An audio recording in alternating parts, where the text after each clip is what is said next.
Good evening, I'm Mark Masai, and welcome to the Social Newsroom. I don't know if you have heard that song, I need a dollar, dollar, dollar is what I need.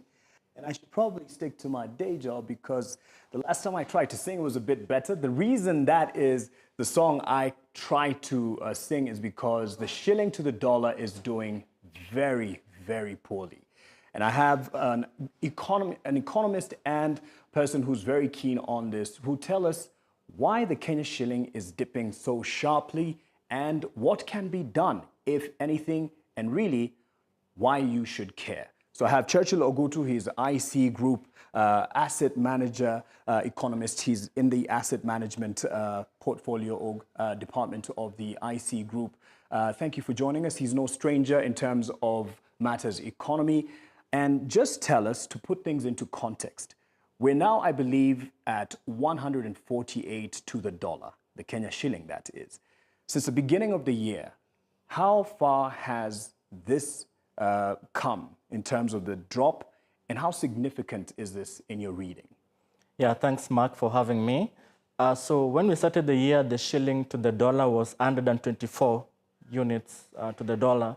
Right now, we are looking at 148 units to the dollar. So that means that the shilling has weakened by around 16.7%. This is the first 9 months of the current year. So, yes. And if you try to contextualize it, if you look at the period between 2016 to 2021, the average weakness or the average slide of the Kenyan shilling was around 1.6% in any given year. And that is also inclusive of the 7.2%. This 7.2% slide was in the year 2020. And we all know what happened in the year 2020. COVID happened. And so there was that weakness in the shilling. So if you exclude that, it means that the shilling has been quite steady between 2016 all the way to 2021. And then last year, the shilling slid by 8.2% from where it began the year to around 123 units to the dollar, so that was around 8.2%. So if we now look at what has happened in the first 9 months of the year, 16.7%, it just shows how significant move the shilling's weakness has been over the course of this year. And just to separate the issues, because someone might talk about this is the government doing, and peg it on the current regime. So just to separate it from a political conversation and argument to an economic reality check as to what would lead to this situation where the shilling is dipping so sharply. Has it anything to do with the current regime? Partly you can say it has to do with the current regime, but in a more positive light. In the sense, like if you could look at the fundamentals since 2016 all the way, you can say even last year, we can say that the fundamentals, we import our goods and some of our goods and services. Yes. Broadly, Kenya is a net importer country. Yes. And if you look at, we've borrowed externally, Eurobond, syndicated loans. Exactly. And if you look at the shilling's performance, it wasn't even matching the kind of what the things that you are saying from a macroeconomic standpoint. We've been borrowing externally. We've been what you call the balance of payment or the current account deficit. So when I talk about the current account deficit, basically just ties in the fact that Kenya is a net importer nation. We keep on importing more than we export. So there's some disequilibrium in that sense. And what needs now to ensure that there's a sort of balance in terms of the balance of payments is that the shillings need to adjust. But that is something that we don't see happening since 2015 or 2016 thereabout. So when the new regime came in, and I remember even during the vetting of the current cabinet secretary for Treasury, Professor Njuguna Ndung'u, he said that he would like to see a situation whereby there's market forces coming in within the foreign exchange market. And similarly, when this current CBK governor, this is sometime early this year during his vetting process, he echoed the same sentiments that he would like to see there's a form that the market forces come to place within the foreign exchange market. Remember that the foreign exchange is a market, like the way you can go to any given market. So this sort of dynamics that apply in other markets need to have applied even in the foreign exchange market. Okay. So with that coming into place, we started seeing that now the shilling is now starting to reflect where it's supposed to have been over the last couple of years that it was not being. So the adjustment that has been there is just basically a catch-up to what essentially should have been the case over the last couple of years. Okay. You've talked about the significant dip. Beginning of the year, about 124, 123 to the dollar. Yeah. And now we're at 148. 48, yeah. And even some people are saying we're getting to 160 very soon. Yeah. God forbid.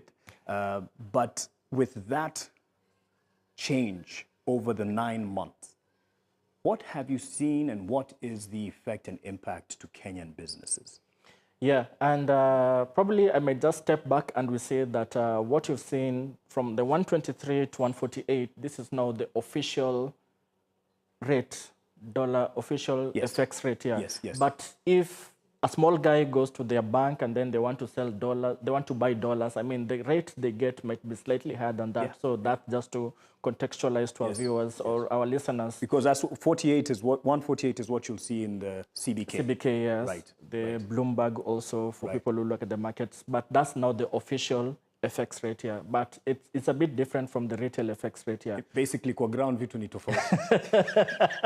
No, that's Exactly, yeah. Yeah. Things are a bit different here. Yeah. So you've contextualized that. So contextualize what impact this would have in Kenyan businesses, on Kenyan businesses, this change. Yeah, so one is that we are a net important nation as a country. We rely on importing some of the industrial products. I think if you try to break down our import goods, 38%, 34% of that is now the industrial products. But basically, if you can think, if I take you back 5-6 years back, when we had the big SGR project, so we were importing those products into the country. So that's one. The other one, which is a bit significant, is now fuel and lubricants, which is around 22% of our imports as of the month of July, and so on and so forth. So Kenya is a net importer nation, and some of these goods, some of them are intermediate, whereby manufacturers, they rely on these goods so that they can be able to be a part of they are part of their manufacturing processes. Others are now end products, things like oil. We import and we consume it locally as an end product. We don't really take them to manufacturers to refine them or something like that. So, but pretty much that's about it. But now the impact is basically, rather than buying them for 1 unit of $1 at 123 at the beginning of the year, we are now spending more shillings to buy a unit of dollars. So right now, 148 official rate. I mean, it depends with where you're buying, or as a client, probably you can get it at a slightly subsidized rate, but we are talking about the official rate, 148. So more units to buy the same unit of dollar that you are doing that you're buying at the beginning of the year. The other thing, which is also more importantly, is that it's not even the decline or the performance of the Kenyan shilling To the dollar. to the dollar, but it's also the availability. We had anecdotal evidence to the extent that some of the people who were seeking dollars, rather than having dollars, say, in a considerable time frame, say within 3 days, you go to your bank, you're seeking a big amount of dollars, you're told, okay, you hang on a minute, or it will be executed within weeks or even months for some people. And those are the things which, if you try to look at the bigger picture, that is the negative impact that we are seeing even in the performance of the shilling, because one, there's no availability of the dollars in the market for one reason or another. And that also means that for potential offshore business or foreign business who will want to set up their base in Kenya, or for businesses which have to repatriate their dollars to their parent company or all that, they're facing difficulties. And that has a negative ripple impact even to the businesses. So would you say, because you said it's documented in some aspects in terms of the shortage, was that cosmetic, or was it actual, deliberate, and choreographed to keep it away from the market for one reason or other, you know, when you hoard the dollars. In your reading? Yeah, I think... what you discuss in your WhatsApp groups, the Economist. Yes. Data protection is there to serve me. Yeah. So what happened is the time that the dollar shortages was acute was between April last year to say July to August last year. And that's the time whereby we had the Russia-Ukraine had happened, the crisis had happened, and then the oil prices had skyrocketed. And then there was a bit of some disequilibrium in the market. So as oil marketers will come to the market, definitely they tend to have a signaling effect, even to other corporates, even to other retail players within who are looking at the dollars at that time to access the dollars. So what we had, the communication, I mean, we had even the news flow telling us that there was some communique to the effect that banks needs to ration their dollars because, I mean, it's like everyone is heading to the similar exit door or entry door to get their dollars. So that might have had some negative impact. So probably what happened is now just as a way of trying to stem the tide of people just going to demand their dollars at a singular point. So as a way of just trying to manage the situation. But definitely it had its issues. Just to contextualize it, within the banks themselves, because if you're talking about the larger foreign exchange market, we are talking about, from one, there's the Central Bank of Kenya, the regulator, it has its reserves, foreign exchange reserves, and also banks. Banks, they have liability, they have effects both on the asset sides. They dish out loans in hard currencies, and also they have liabilities in the sense that they get deposits from clients in hard currencies. So even from that perspective. But now there needs to be a functional market whereby even amongst the banks themselves, they know at any given point the demand and supply within the banks themselves. So that's the FX interbank market. Yeah. So that wasn't working appropriately. So those are the things that now sort of had a negative ripple impact during that time. And you've spoken about, yes, it could be the choices of the regime. And some have even said it's the previous, not the current. And point in case, the central bank. What role have they played in all this? And I'll give you a chance to have a sip of the coffee. Because in the past week, Treasury Cabinet Secretary, and I want to just quote Jogona Dongo, he blamed the former central bank governor, Patrick Njoroge, and he said, we are actually paying the price of misalignment that happened in the last 5 to 7 years, he told the National Assembly. The most important thing is to accept that there have been policy mistakes. Is this being evasive of taking responsibility, or is he actually right? No, I think it's spot on.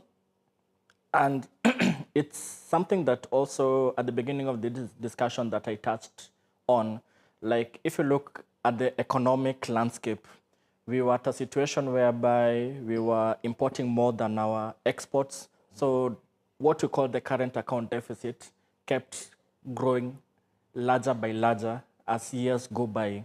But now the Kenyan shillings to the dollar was pretty much stable. If you look at from 2014, when we, just as an example, because I know from 2014, when we first took a Eurobond loan, bond. Yes.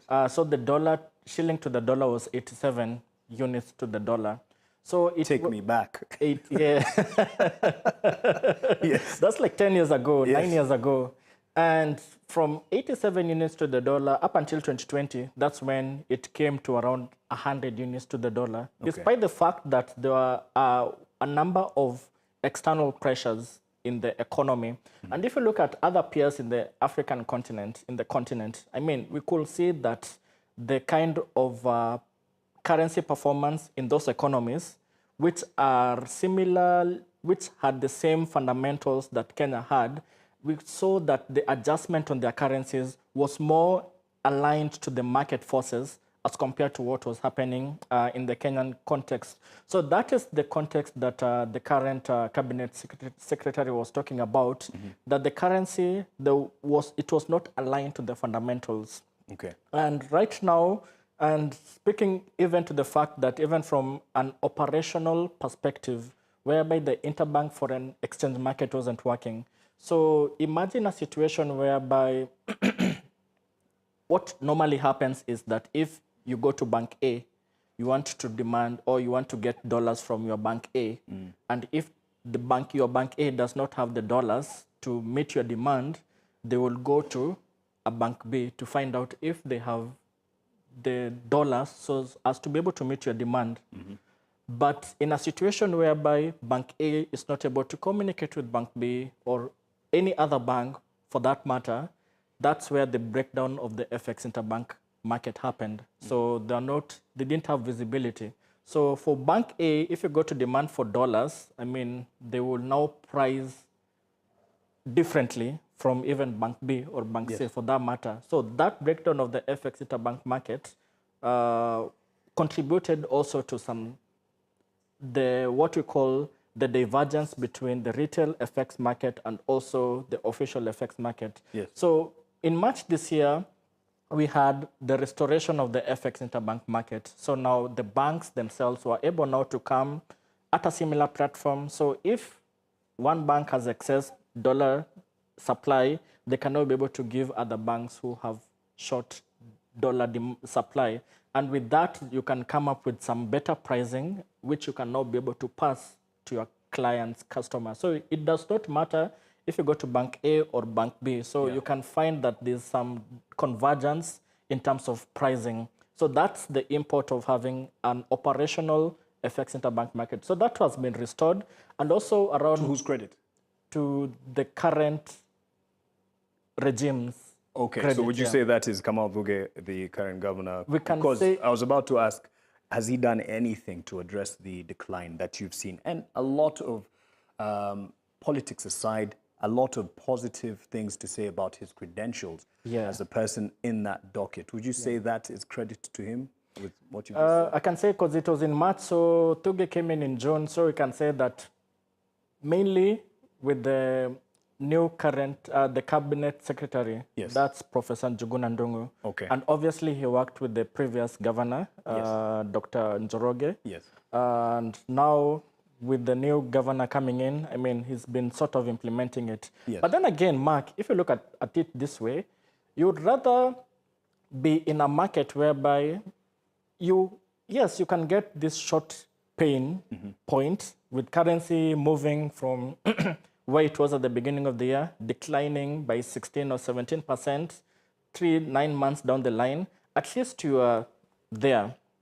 At least you are comforting that, okay, it's trying to adjust. It's painful, yes, but it will lead to some gain in the long term. Short-term pain, but long-term gain in the future. Yeah. So that's the balance. So he may not want to address or trying to stall this kind of weakness.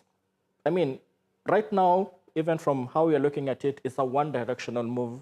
We won't expect that it will now start reverting back to, say, 120 or even 100 or even 87 that was there like 9 years ago. Yes. So, but as it is right now, it is responding to market fundamentals. So it will now lead not even just the Central Bank of Kenya or from a monetary policy perspective, but also from a fiscal perspective.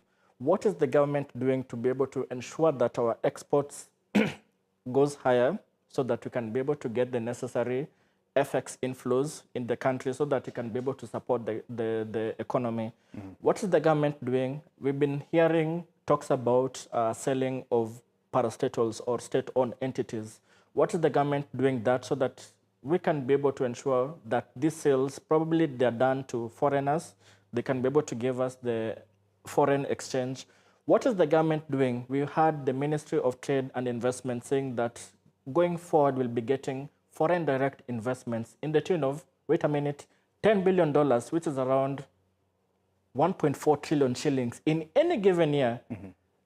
That's staggering. And those are the things that if the policies are put in place, that we can now be able to get what we call sticky dollar flows. Sticky in the sense that they come in and they don't get out whenever there are these bouts. So those are the things that the governments need to walk the talk so that we can see some more steadiness, some more, at least more, the currency is starting to adjust in a more durable manner. Another chance for a sip here is I read about a development over the weekend. At least I saw it over the weekend, and you can explain whether this should mean anything, whether it has a bearing for Kenyans in the situation of the dollar to the shilling. And this is the Pan-Africa Payments and Settlement System, as announced by the Trade CS Moses Kuria, that will impact the reliance on the US dollar for trade. Is this the case, or what is it in the first place, the Pan-African Payments and Settlement System? I think just to simplify it, is if you're in Kenya, obviously your currency is in Kenyan shillings, and probably you want to trade with somebody in Ghana, for instance, in West Africa. The Ghana is Ghanaian cedi. So rather than, so PAPSS comes in to ensure that if you pay in Kenya shillings, the guy, your counterparty in Ghana, gets it in Ghana cedis. So that's pretty much how PAPSS comes in to be able to ensure that there's seamless payments across the African continent. And if you think about it, let me start some baby steps as you go there. If you're in Bank A and you want to make a payment to Bank B, there's the real-time gross settlement, RTGS, which facilitates that. So you can be able to, you're in Bank A, somebody invoices you in Bank B, and then you're able to make that payment easily. So a step higher, we also have East Africa payment system in the sense like if you, a bank in Kenya, can be able to make payment to a bank within the East Africa region. So there's that platform that facilitates that. So PAPSS is now taking it a level higher, now within Africa, in the sense that, and also in line with the Africa Free Continental Free Trade Area. So one of the things that was highlighted was the fact that cross-border payments has become an issue. So PAPSS is coming in at least to be able to alleviate those kind of issues.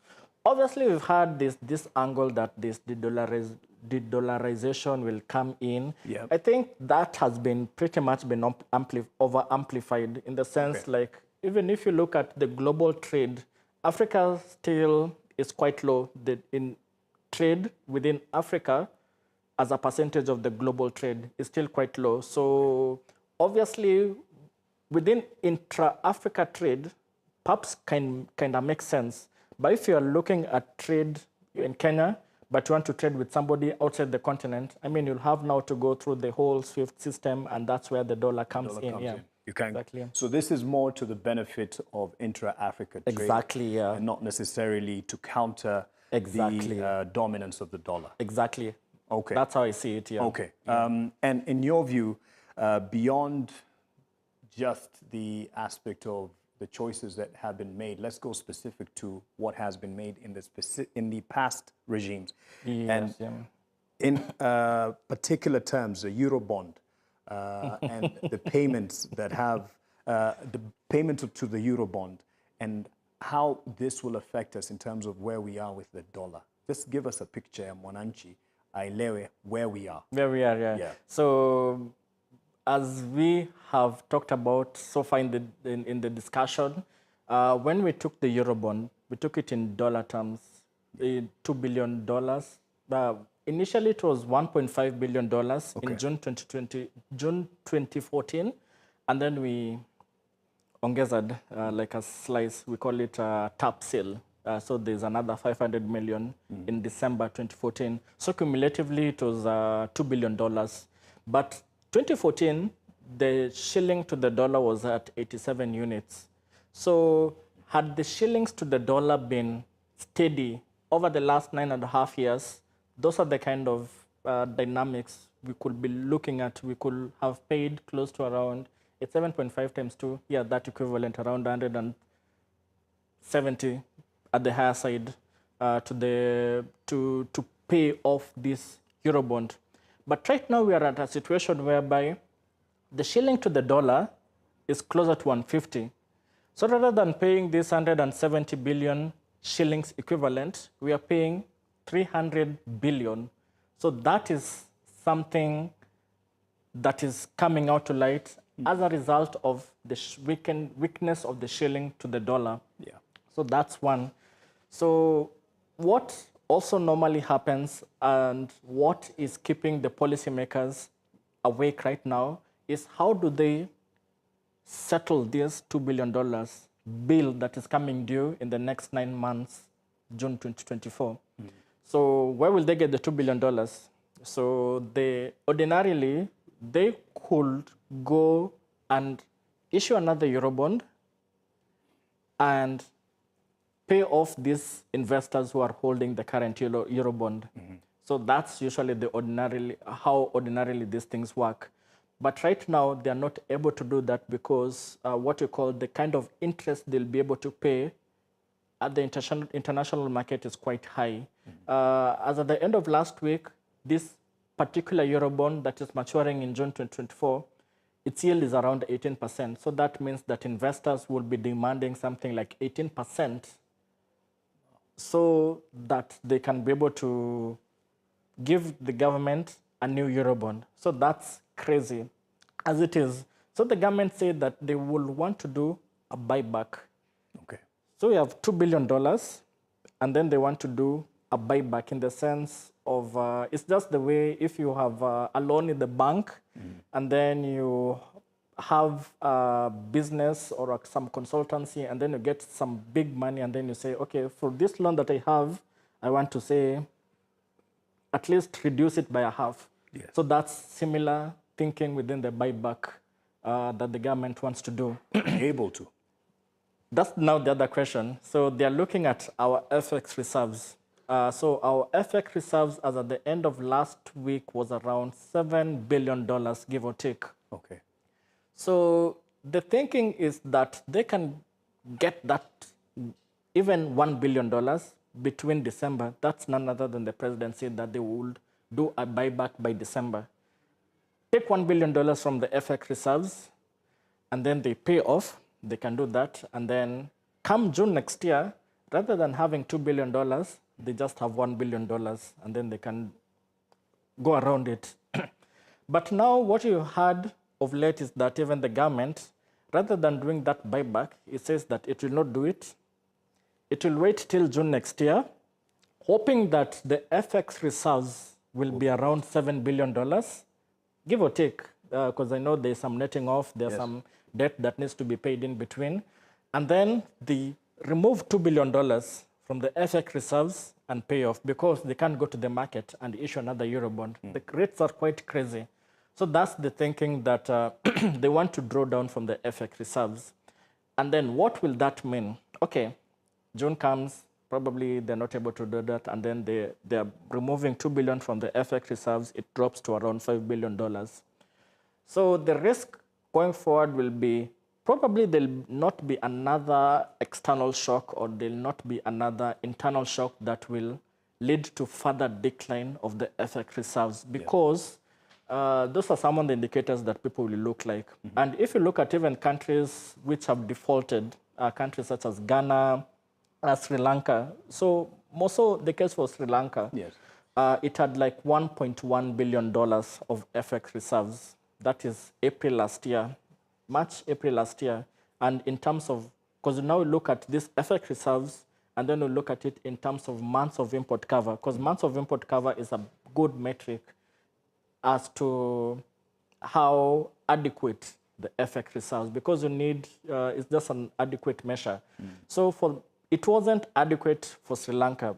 Just having 1.1 months of import cover, and then you have this staggering external debt that you have to pay from your FX reserves. So that's, defaulting was the path of least resistance for such countries such as Sri Lanka, similar to Ghana. So in my view, right now, probably that risk might not be heightened now up until June, but after June, that will be a bigger risk because our FX reserves will have come lower to $5 billion, which might be around 2.8 3 months of import cover. So anything can happen. Rather than the statutory 4 months of import cover, it has come lower to 2.3 months of import cover, and that's where the risk will be, even on the shilling going forward after that event. And so if there's no option of buyback, there's no option of issuing another euro bond to offset this one, then we're looking at our FX reserve. And if things don't look good, a default. Yes, like in my scenarios, I'm looking at the drawdown of the FX reserves as the last line of defense. Okay. So if you're not even able to do that, I mean, we are not able to do a buyback, we're not able to go to the markets as it is, and then we are not able to draw down our FX reserves for one reason or another. I mean, now it will be a default. So if we're not able to do this worst case scenario, drawing down from our FX reserves, now default will be now the next unfortunate thing to do. A very, very dark outlook we have, but if any, is there a half-full scenario to this situation where is there any form of looking at it advantageously, that is a weaker shilling or weakening shilling, because yes, we're a net importer, but for an exporter or in any other scenario within the market, can this be seen as anything advantageous, the weakening shilling? Well, for the exporters, they are able to take advantage of the current environment as it is. So it means that if they are importing, or definitely they get their income in hard currency. Yes. By hard currency, this is dollars. Yes. So the fact that the dollar, the shilling has weakened by this much, it means that if you flip it around, the dollar has also appreciated against the shilling by slightly higher amount. So it will be advantageous to the exporters. So it now goes back to the government. What plans are they doing so that they can be able to ensure that exports become vibrant, even in the next 2 years or 3 years? So that is the missing link. And I keep asking myself, I keep wondering this billion-dollar question that I keep asking, what plans do the new government have? Okay, we've had things around the Hustler Fund, we've had things around this digital superhighway, we've had things around the agriculture and all that from their manifesto. Yes. But remember, we need to look at the bigger picture. The bigger picture is Vision 2030. And in any given year, we are within a medium-term plan. So the first medium-term plan started from 2008 to 2012. And the focus around that was basically the Constitution, which came out in 2010. And then the second medium-term plan started from 2013 to 2017. And that's where I think they were quite heavy on devolution and all that. Obviously, there are other things, but devolution stood out for me during that second medium-term plan. The third medium-term plan was 2018 to 2022, and that was where Big Four agenda came in. Obviously, the other things, but Big Four agenda came in. But right now, we are 1 year after the new regime came into place. We don't know what the fourth medium-term plan looks like, essentially from 2023 to 2027. So having said that, those are some of the mechanics, or that's where the policy trust us to see what is the export policy for the government. So that's how they can be able to take advantage of the weakening of the shillings, as they can now be able to boost their exports here. From a layman perspective, and I qualify it as very layman, and you'll tell me better and you'll correct me, but you ask about the fourth medium-term plan, and it seems as though it is suffer now for the short term to benefit later in the long run. And one of the first immediate actions was to cut on the subsidies that were there, saying that we need to look outward less and look inward. And, you know, we have the taxations and find the money and the revenue from within. Would you term that as, given their actions in the last year, as one of their medium-term plans? And is it something that can be sustainable? Well, Mark, interesting. Talking about subsidies, yes, there's this whole shift from not subsidizing consumption, subsidizing production. But if you look at it widely, if you are subsidizing fertilizer, it's one component within the agricultural value chain or agricultural production. But on the other hand, you have electricity has gone up, you have fuel prices has gone up. So it tends to offset each other. Yeah. So is it broadly you are subsidizing production? But if you're subsidizing production, what measures has been put in at least to ensure not just one facet of the production, this is fertilizer, but at least everything else has been reduced so that to ensure that ultimately, then on net, the prices become lower. So that's where I tend to look at it from a glass is half empty, sorry, but that's where I look at it in terms of the subsidy. So it was difficult ultimately, the choices. Yes, they chose fertilizer, but on net, you find that not everyone benefited in terms of the end price. We haven't seen that kind of a reprieve that came from the fertilizer subsidy. So if you talk about even the other side on taxes, so I think you can applaud the government. Yes, we had the campaign rhetoric. It was now towards the bottom up, Yes. at least uplifting the hustlers. So the kind of campaign rhetoric that played out Yes. vis-a-vis what is, as I said earlier, what's happening in the ground is totally different. But those are the hard choices that you can applaud the government, the new government that they came in. We need to improve our taxes. Let's do it. It might be difficult because the environment might not be that sustainable to ensure that they are able to meet their taxes. But you can say, okay, they tried it. Other nuances is that the IMF, we are within the IMF program, so this is the emphasis that Kenya needs to increase their tax collections and all that. Yeah. So those are some of the nuances. But rather than acting populist as per during the campaign, they have now sort of embraced the market-friendly policies. Okay. How will it be 2 years or 3 years down the line? I think gradually, this is just my view, gradually some of the tax proposals might be repealed or might be toned down. We're also looking within the context of the medium-term revenue strategy.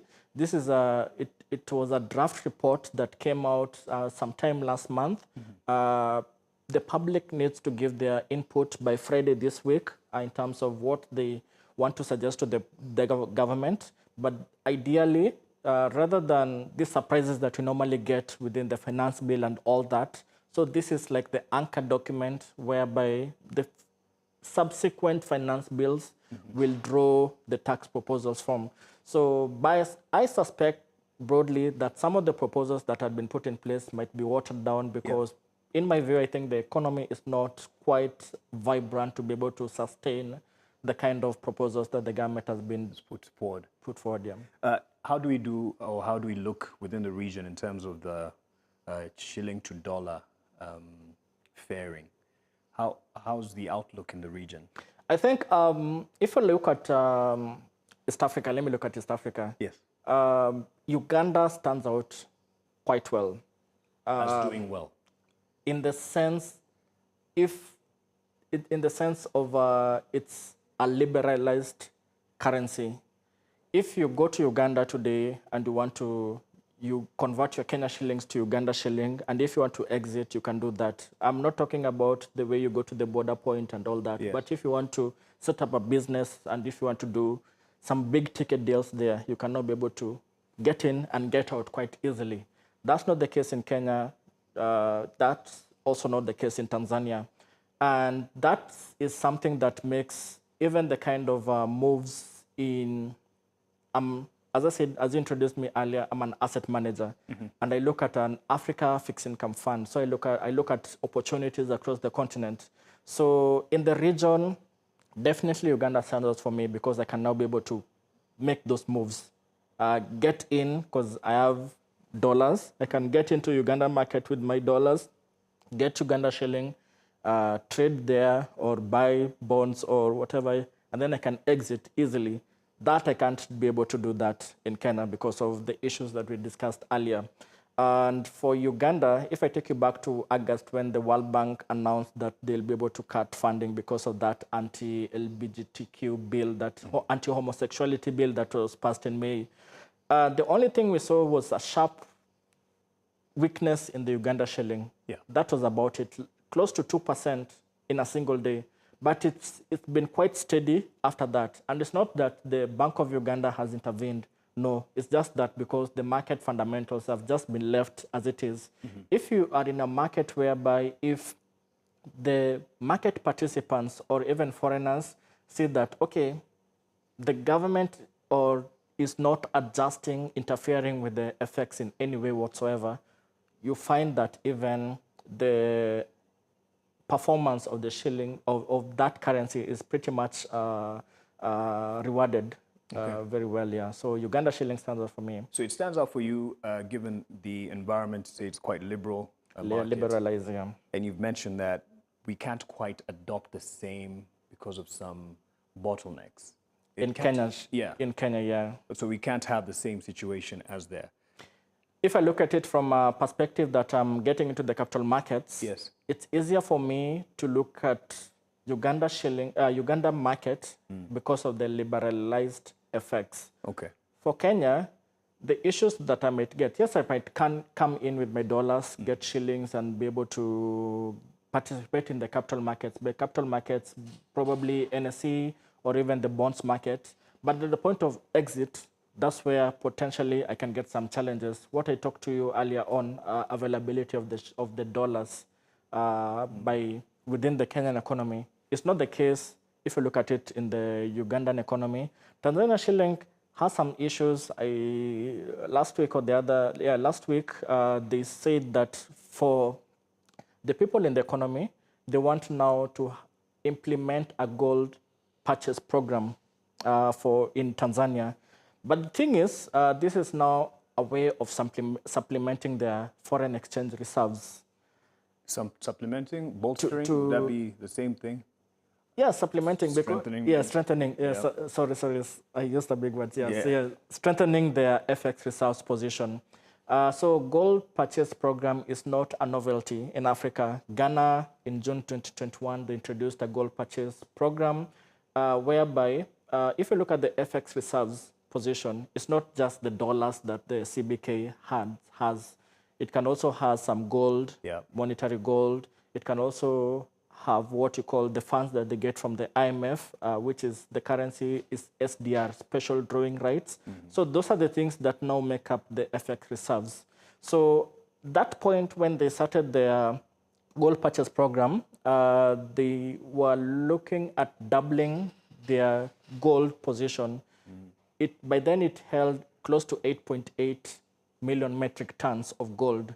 So they wanted to double that. So by that, Ghana is an exporter of gold. Yes. So basically they're just speaking with the traders rather than now sending all your gold externally, you can now sell it to the Bank of Ghana. Mm-hmm. So Tanzania similarly is an exporter of gold. So if you look at their, as of July, from January to July, their gold exports was around $2.9 billion. So which was roughly 33% of their goods exports from January to July this year. So they're a big exporter of gold. So they are able now to speak with their miners and all people who produce gold. Rather than exporting all of that, they can also be able to export to, sell to the government, Bank of Tanzania. Yeah. So at least, and that they can also be able to strengthen their FX reserves position. Well, given our natural resources, that's exactly, obviously something we can't copy paste that one. Now we can't copy paste. We don't have commercial viable gold.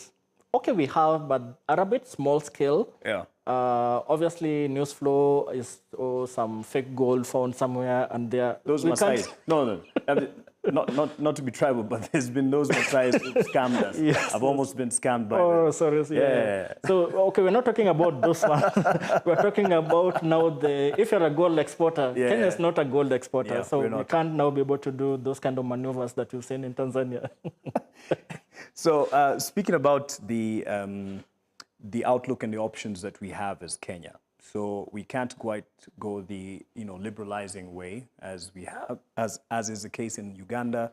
We can't quite buy more gold, given our resource in our bank, gold-wise. So what can Kenya do as advice to the government? You've mentioned, create a better environment for the export business. What else can the Kenyan government do? Speak to David Ndii. I don't know why you laugh, but speak to him. I'm sure he's listening. The word will get to him. Yes, well, definitely we can't get into the gold purchase route that we've seen in other countries because of we don't have those large-scale gold. But we can get into we can fully liberalize our currency. I think that's the goal of the government. Probably it's been a bit more challenging for them to implement because even with this 16, 17% weakness in the shilling, I think it's still a drip by drip rather than weakening the shilling further to whatever, further from where we are right now, to say even higher than 150 units to the dollar.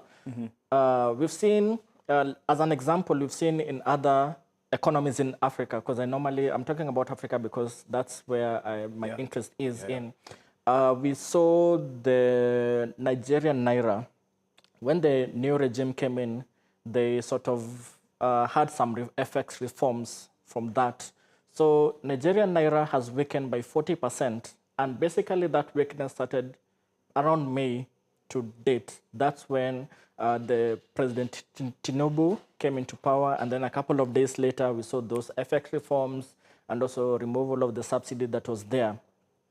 Angola Kwacha also the same range, 35% to 38% weakness over the course of this year. And around the same month in May, they used to support the currency. Now, basically, from the FX reserves, they could sell dollars so as to be able to support their local currency. But now they say they will no longer support their local currency. So we saw that big adjustment that happened in May, and that is where has led to that particular currency to be in. So for Kenya, definitely it's a bit challenging. We can't see, we didn't see the spike from 123 to say 150 in one day. I mean, that would have been a big adjustment, but not as bigger as other economies. But as it is right now, and on a monthly performance, the shilling keeps weakening by 1%. So that's pretty much is a guide that if you do like 1% for the next 3 months till the end of the year, probably could end up at 155. If it goes 160, I don't know. So you see it actually getting weaker moving forward in the next few?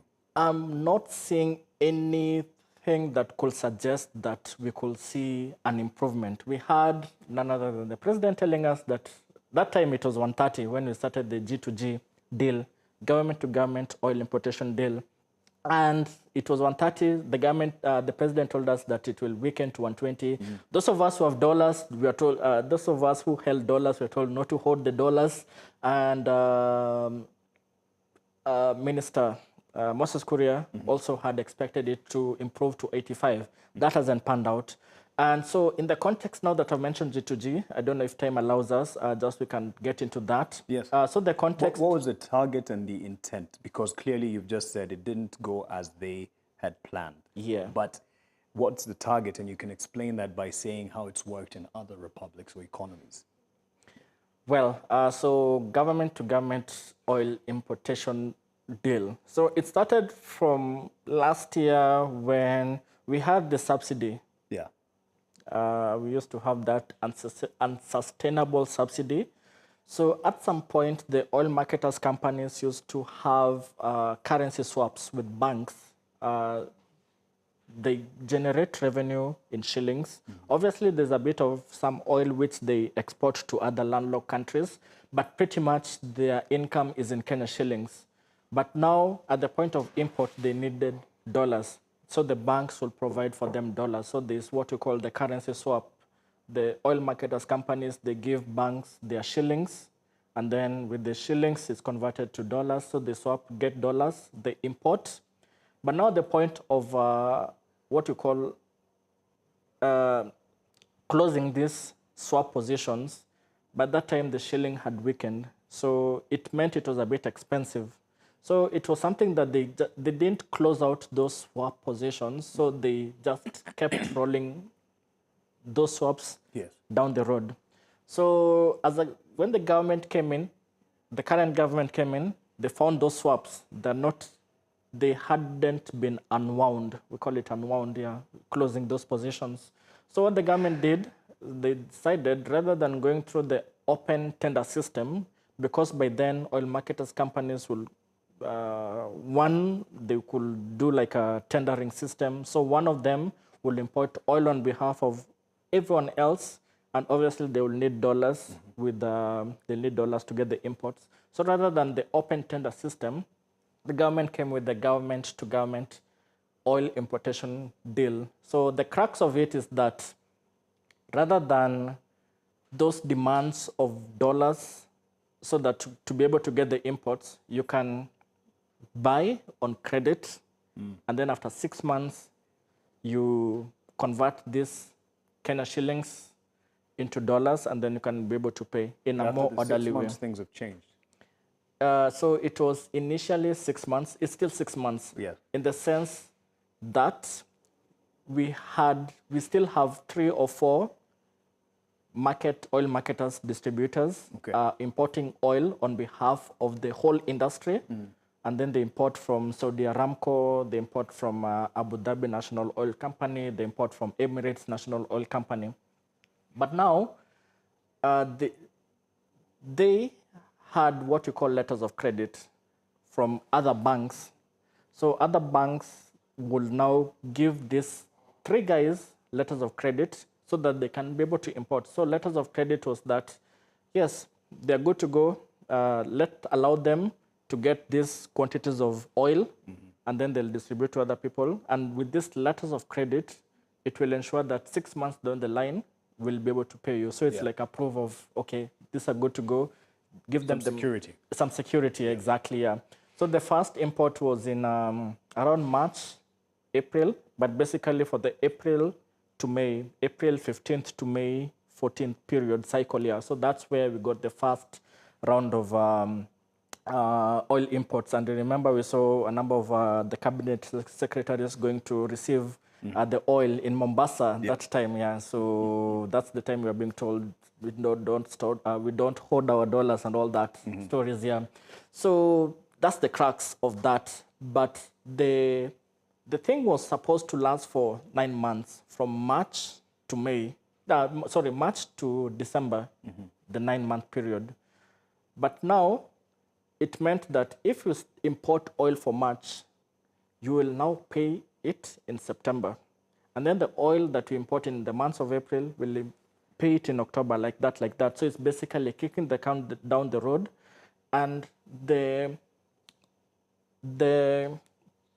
what we were informed then is that in any given month, oil imports is around $500 million in any given month. So essentially, by having this government-to-government oil importation and deal, it will forestall the demand, this $500 million demand on a monthly basis, but basically kicking the can down the road, because after 6 months, you'll have now to have converted the Kenyan shillings, and then the banks which had issued letters of credit will have settled in dollars. So that's the crux of that. But here we are, 6 months, 7 months down the line, we haven't seen that much of an improvement. So, and right now is when we started paying the oil that was imported in the months of March and April. So the announcement, that the press statement that came out last week, $238 million as the first cohort of payments that had been settled. So it's just telling us that, yes. We're cooked. Absolutely. Okay. I was hoping for some good news at some point. Anything to say about Kenyans, individuals, and Kenyan businessmen and women as a way of getting around this difficult situation against the dollar? Is there anything that can be done? I'm sorry to be the bearer of bad news, but it's becoming a bit challenging, more so for the individual guys, retail clients or the small-time players. Yeah. For the corporates, the big players, they can hedge because you're anticipating to pay or you're anticipating this huge demand or you need to meet this supply in foreign currency, hard currency. So that means that you can now be able to take some hedging positions. So there are a number of financial instruments available that they can now be able to take advantage of if they speak with their banks.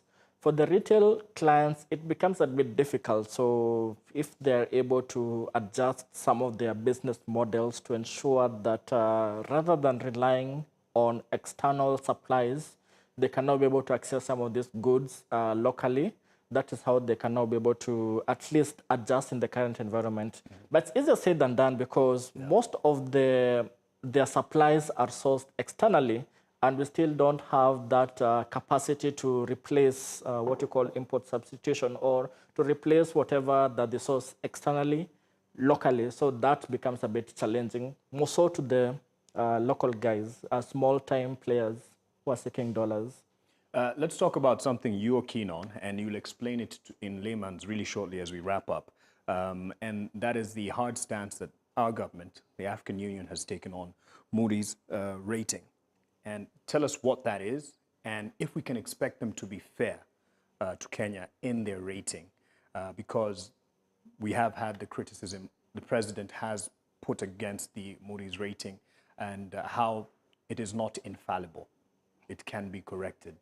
But just tell us what that is, why it should matter, and whether we can expect them to be fair to Kenya in their rating. Yes, thanks, Mark. So the essence of credit rating agencies is to be able to give like a stamp of the quality, credit worthiness, credit quality of an issuer. So in this case, we are talking about the government of Kenya. So they give their different ratings, their number of issues that they keep an eye on so that they can give a particular rating. So specifically, I think that came in the wake of Moody's report, or it was a news story that went out around July or August, in the sense that Moody's will downgrade Kenya's rating. So the Kenya's rating by Moody's is around B minus. So let's just simplify it now that you said. So it's like high school or in primary school, there are those grades. So A is the bright guys. The guys went to Alliance, the A guys. So there are those even in terms. You won't say Upper Hill, where you are? Upper Hill is also. Your boys are watching. Yes, go ahead. Yes, now that you mentioned. Yes. So you're saying, sorry. Yeah, so we have the similar rating. So the high quality credit borrowers are given a higher rating, the A, as you go down, C, and then after that it becomes a default. So right now we are at a situation, the ratings by Moody's was a B minus. But what happens is, for any of these credit rating agencies, they sort of preempt the kind of rating that they will give, in this case, to Kenya. So for instance, if they give downgrade, so there's normally a rating, which is now B minus, and then they either give it a positive rating, a positive outlook, they give it a stable outlook, or a negative outlook. By these outlooks, it means that in the next 2 or so years, if it's a positive outlook, and if Kenya is B minus, it will go to a B. Yeah. If it's stable, it will remain, there's a likelihood that it will remain B minus. And if it's a negative outlook, it pretty much says that in the next 2 years, it could now go from B minus to C. Pretty much that's what they normally give as preemptive. And what determines our rating is whether we are staying true to our obligations. Yes, exactly. They look at a number of factors. They look at political angle. They look at the fiscal angle, basically our debt to GDP. They look at how we service our debt. Will they be looking at the Eurobond and how we deal with that come June? Definitely. It also comes in part of their rating. And so what happened is, specifically for Moody's, when they reviewed our rating, so they gave us a B minus, but then rather than an outlook, they said that it is a negative, it's due for a negative downward review. This is in May. In English, it means that rather than, unlike an outlook, which gives you like 2 months, in 2 years down the line, this now meant that in the next 3 months, they will further downgrade it. So that is the negative downgrade review, not an outlook review. So there are a number of issues that they mentioned. Obviously, those in the context of the upcoming Eurobond maturity, but also they flagged the risk in domestic borrowing. By that time, domestic borrowing was not performing so well, so that is a major risk that they saw. Because if domestic, the government borrows domestically and also externally, so there's usually that split. So there's a risk that if you're not able to borrow domestically, it has an impact even in your spending plans, and it also has an impact even you'll further borrow more from external market. So that's the kind of risk that they're flagging off here. But for one reason or another, I mean, the government was looking for around 60 billion. They managed to get 200 billion around June. So they were able to sort of ward off that risk. So when August came for the review, downgrade review, because we were in a better position, they said, we'll leave it at B minus. And they put out a report. And amidst that is when they also preemptively said that in the event that the government of Kenya is able to do a buyback, now the buyback that I talked about here, buyback on the Eurobond, they'll be able to see if it is a default. So let me put it this way. So if you lend to the government of Kenya, say 1 million shillings, and a bond is a tradable instrument. So right now, that bond, Eurobond that was issued, is trading at around 93 cents to the dollar.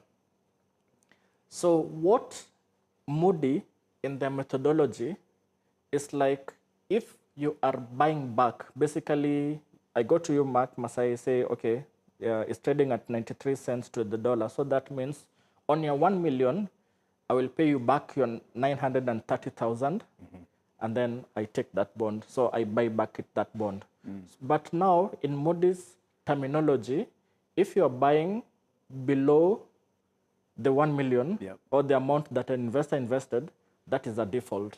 So something like that. So it boils down to mechanics, some terminologies, some nuances and all that.